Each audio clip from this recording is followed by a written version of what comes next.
और उस 3 बाब उसकी 7 आयत पढ़ेंगे। और खुदावंद ने कहा, मैंने अपने लोगों की तकलीफ जो मिस्र में है खूब देखी, और उनकी फरियाद जो बिगाड़ लेने वालों के सबब से है सुनी, और मैं उनके दुखों को जानता हूँ। आमीन। खड़े होके पढ़ेंगे आप जोर से, जरा सुनने वाली बात है प्लीज। और खुदावंद ने कहा, और खुदावंद ने कहा, मैंने अपने लोगों की तकलीफ जो मिस्र में है खूब देखी, और उनकी फरियाद जो बिगाड़ लेने वालों के सबब से है सुनी, और उनकी पुकार बिगाड़ जो लेने वाले से उनके सबब से जो उन पर जुल्म किया जा रहा था, क्या मैंने सुनी, और मैं उनके दुखों को जानता हूँ। अभी तो याद रखिए, हमारा खुदा मौजूद है और वो हमारे कहने से, बोलने से, मांगने से बेहतर ये जानता है कि उसे किस बात की जरूरत है। बड़ी खुशी होती है जब हमें आजादी मिलती है। अंग्रेजों की हुकूमत कितने साल रही है? 100 साल के बाद, बड़ी कोशिश के बाद, बड़ी जद्दोजहद के बाद, और उसमें मसीही कौम का भी याद रखना बहुत बात है।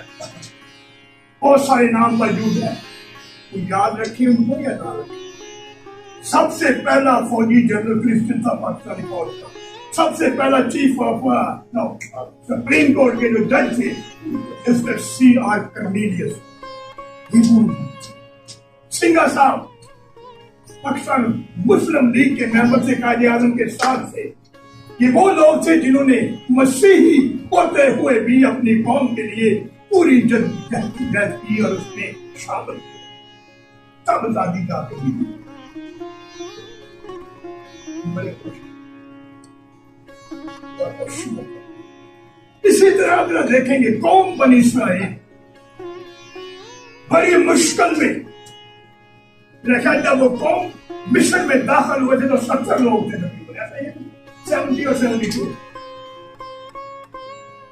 और उसके बाद जो उन पर जुल्म हुआ, यूसुफ के मर जाने के बाद जो उस वक्त का हाकिम था, फिर उन पर जुल्म शुरू हो गया। दिन ब दिन, महीने ब महीने, साल गुजरते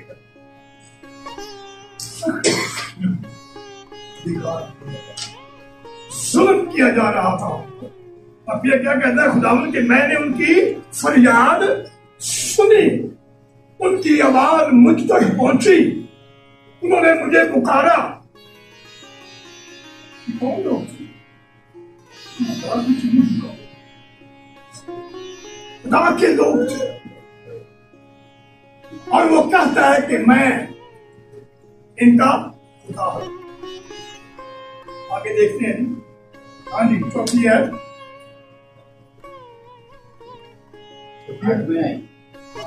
जब खुदा ने देखा कि वो देखने को उत्तराकार आ रहा है, तो खुदा ने उसे झाड़ी में से पुकारा और कहा, आए मूसा, मूसा, आए मूसा।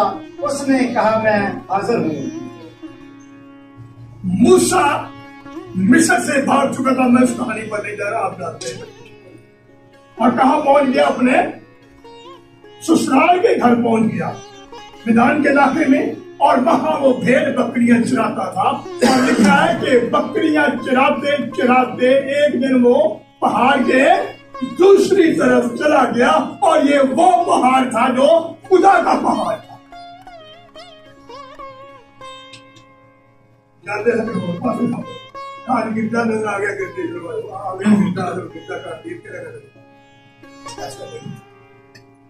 वो खुदा के पहाड़ के करीब पहुंच गया, और फिर खुदा उस पर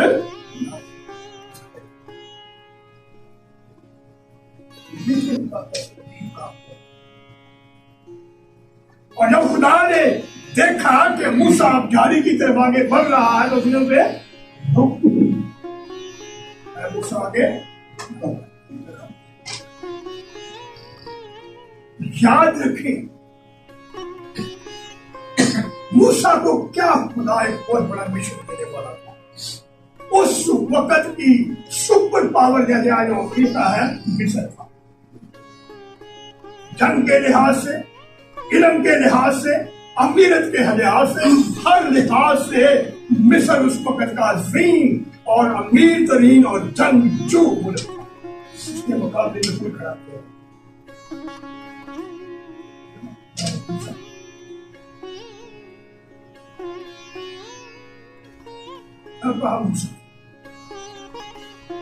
जब खुदा ने उसे हुक्म दिया तो मूसा ने कहा मैं मिस्र में जाऊंगा। भाई वो क्यों भागा हुआ था? कत्ल किया हुआ था उसने और भागा हुआ था और डर था कि जब मैं जाऊंगा मुझे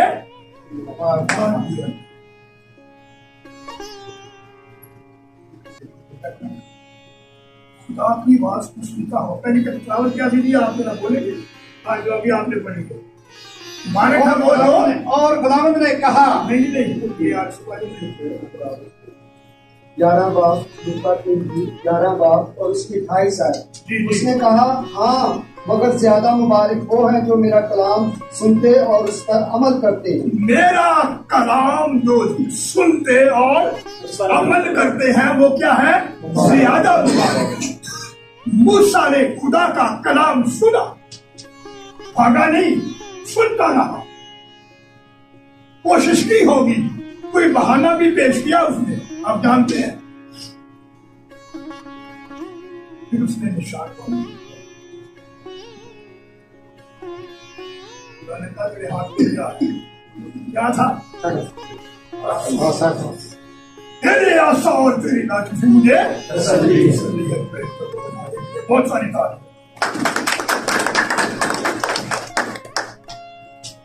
जंग मिस्र नाव भागा हुआ बागी सियार की एक और खुदा ने दिखाया उसे, इसने कहा ये आशा जमीन पर फेंक दे और वो क्या हुआ?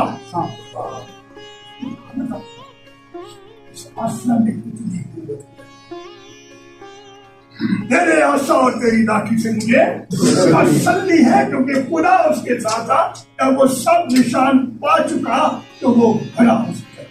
जंग करने लगा है, कोई मिसाइल नहीं, कोई टैंक नहीं, कोई गन नहीं, कोई प्लास्टिक हो सके एक आशे के बाद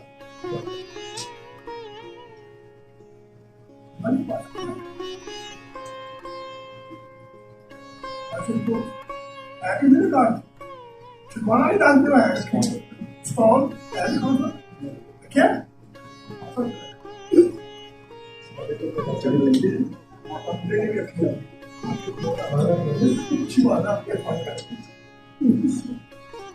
लेकिन याद रखिए कहता है तेरे आशा और तेरी लाठी से मुझे तसल्ली है।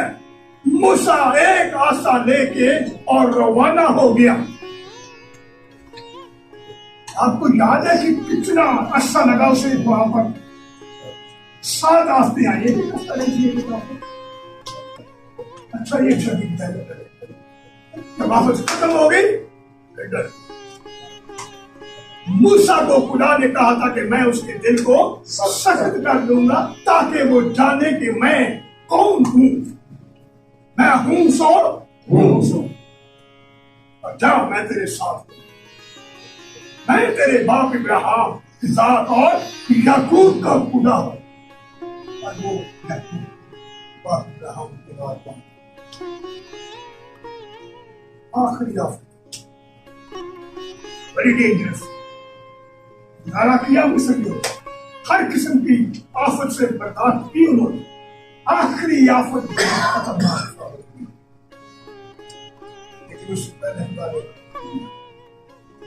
जहां मूसा अपनी कौम को कह दे कि क्या करे एक भर्रा क्या करना उसे और खून उसका अपने चौकों पे लगा दे। नो मोर कहते हुआ करेंगे बड़ा हाथ फिरौन का बेटा लौटा पाया बड़े हो गए बाप उससे पहले कौन को कहा गया कि अपने खड़ोसियों से जिनके तुम घरों में काम कर रहे थे क्या करो जो कुछ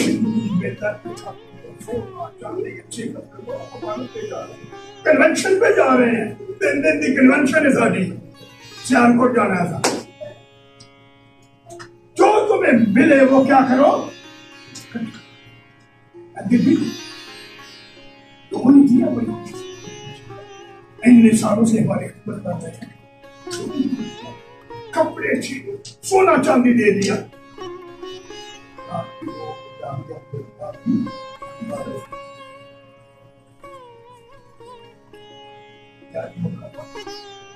हुक्म मिल गया था क्लियर अलर्ट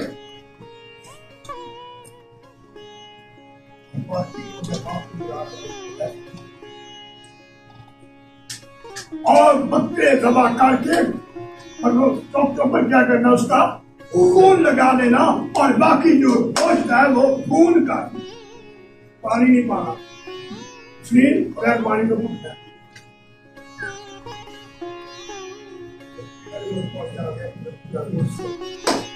गोश्त को भूनना है अच्छी तरह और पानी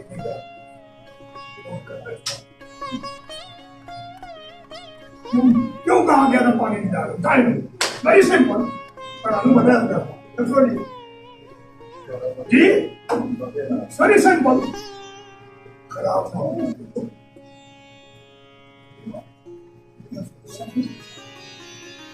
तो 3 दिन की बात चला अगर वो भले रात का वक्त करीब आ गया सब तैयारी मुकम्मल है चौखटों पे बर्रे जमा करके उनका खून लगा दिया गया और क्या हुआ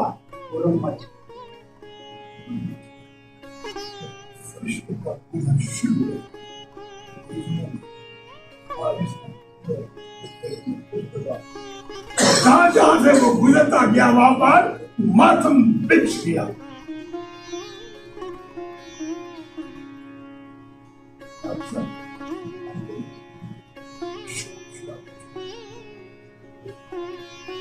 फौरन बनाया बुलाओ कहां पर है मूसा बुलाओ कहां पर है वो ले जा अपने लोगों को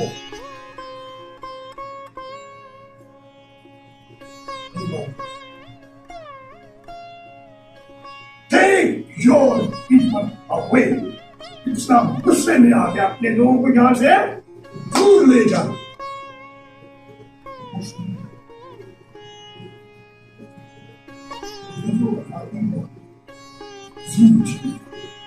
कितने साल की गुलामी के बाद आजाद हो रही को याद है 430 साल 430 बार खरबूज की 12 बात में पड़े 430 साल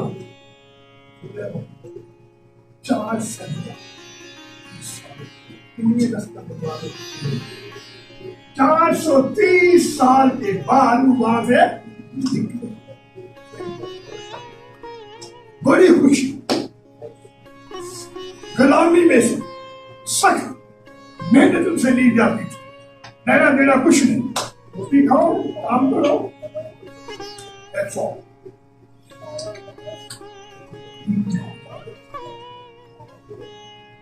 दोस्त चल रहा है उसने कहा कि मैंने उनकी आवाज सुनी उनकी पुकार मेरे आसमान तक पहुंची खुदा ने कहा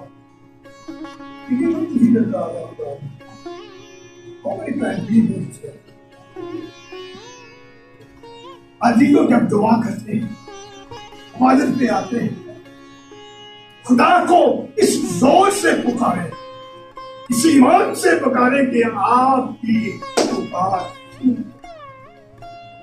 ईमान कमजोर है जॉबलेस है और किसी मुश्किल में है जो भी आपको मुश्किल वो सुनता है क्योंकि वो लोग मुबारक हैं जो उसका कलाम सुनते और अमल करते हैं। आपको याद है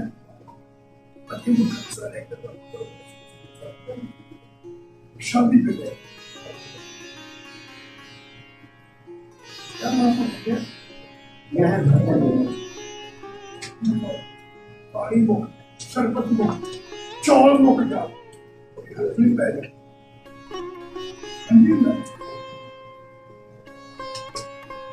और मरियम ने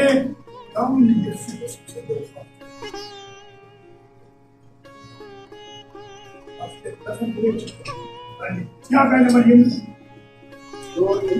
जो कुछ ये कहता है वो करो, उसकी सुनो। करो, सुनो और अमल करो।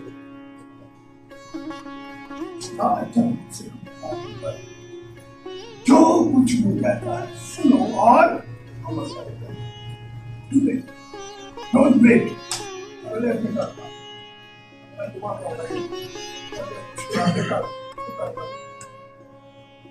सात दिन जले करेंगे आप पर, बहुत साल, और वो मट्टे हुक्म दिया गया कि पानी से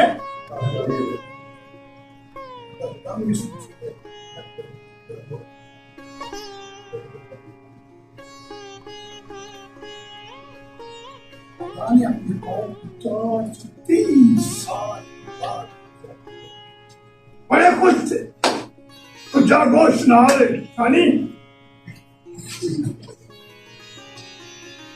और पूरी तैयारी के साथ सोना चांदी कपड़े हर चीज निकला।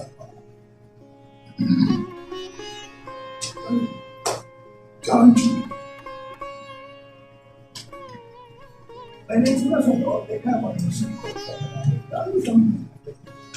गाँव में पता नहीं आसरी लोग आ रहे हैं, 2 मानिए 3 मानिए दाने पूरा साफ दिन रात में घर आ भी गया ना, और चौधरी बुलाते पे यार पानी टूट गया पुराने,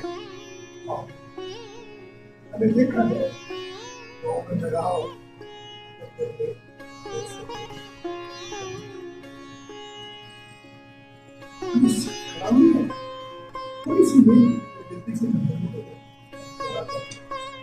आज यहाँ देखिए कितने खुश नसीब 430 साल के बाद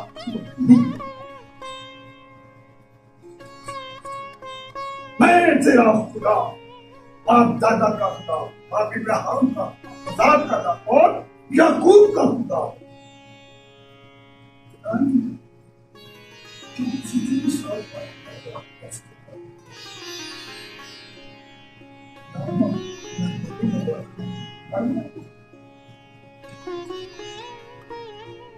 लेकर गए जब वो मिस्र से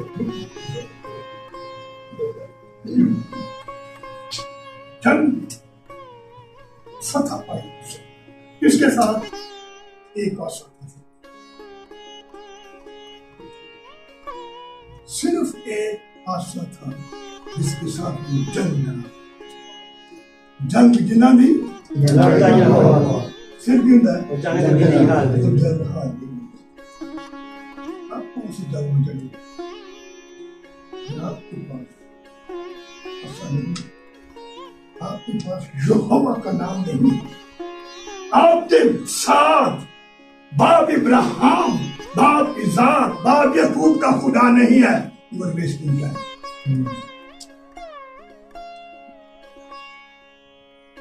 इब्तिदा में कलाम था और कलाम खुदा के साथ, और उससे पहले क्या था प्रदेश, और खुदा की रूह, वही रूह फिर जब मुजस्सम हो गई है, वही रूह के वसीला से दुनिया आबाद हुई, वही रूह जिसने हमें जिंदगी बख्शी।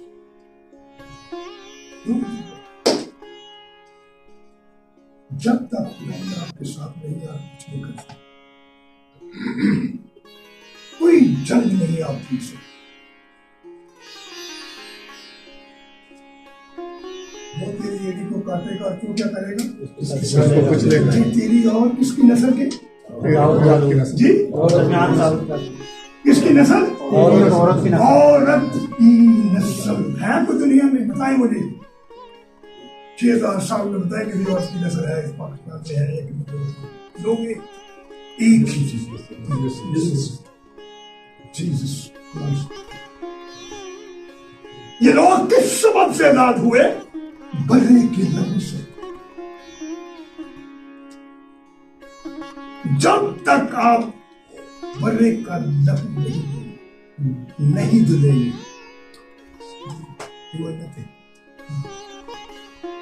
आज हमने ये झंडा लगाया हुआ आजादी की निशानी है। ये निशान हमारे नहीं है, ये व्हाइट वाला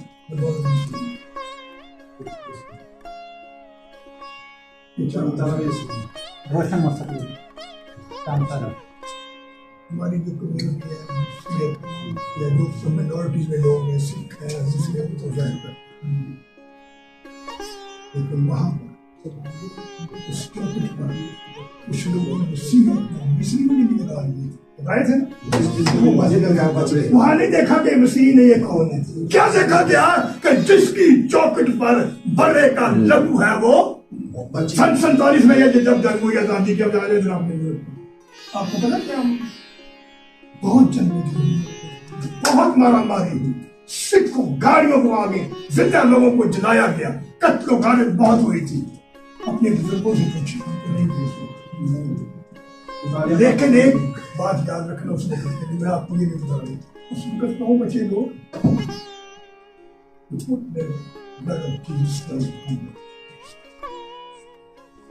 यहां पर एक निशान दे दिया गया था 47 में। क्या निशान था जी? वो क्रॉस का निशान। किसने कहा? का निशान या सलीब लगा ले ताकि वो इस जंग को जंगल में ना।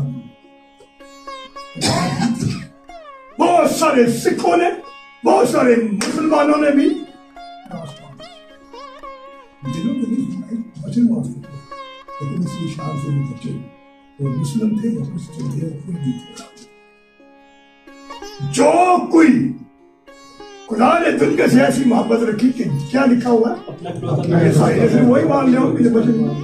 जो कोई उस पर ईमान लाएगा हलाक ना हो बल्कि हमेशा की जिंदगी पाए। जिन्होंने ईमान ले आए और ये सोच लिया कि सचमुच हमारी चौखटों पर जब बड़े का खून लग जाएगा तो हम आज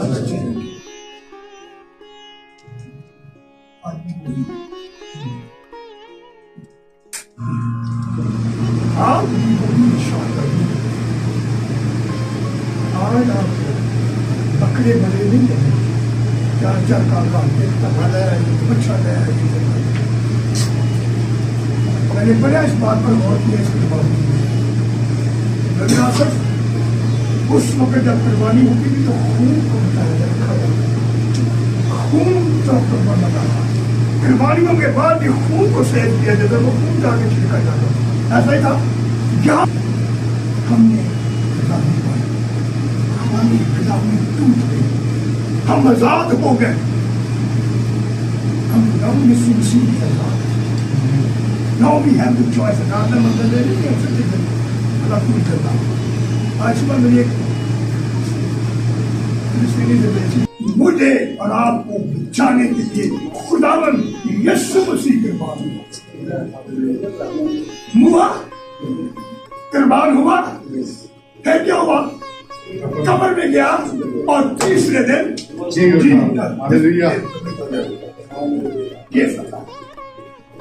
जिंदगी है, ये आजादी है।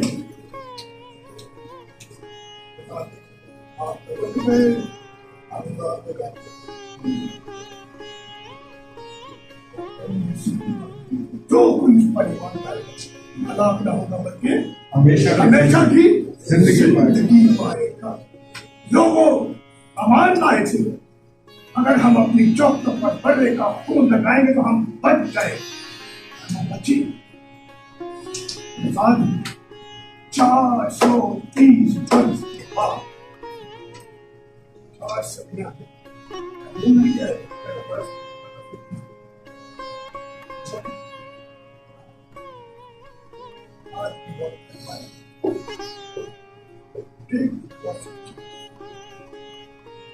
यीशु के बदले यीशु पर तो किसी भी बात क्या करना है कि खाने की तो